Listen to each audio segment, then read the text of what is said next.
higher flood risk resulting from climate change is amplifying the necessity for flood damage control in developing countries. The Korean Integrated Flood Disaster Management System serves as a comprehensive platform for gathering and disseminating flood-related information.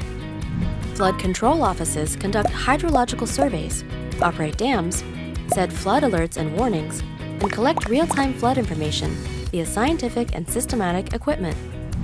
ICT technology is used to provide real-time flood data to residents through disaster warning systems.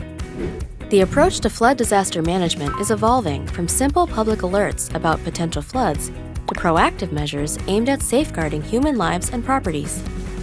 In order to design effective flood disaster management policies in partner countries, it is crucial to establish early flood warning systems based on flood forecasting and prediction systems. This entails the establishment of flood control offices and hydrological survey systems as initial steps.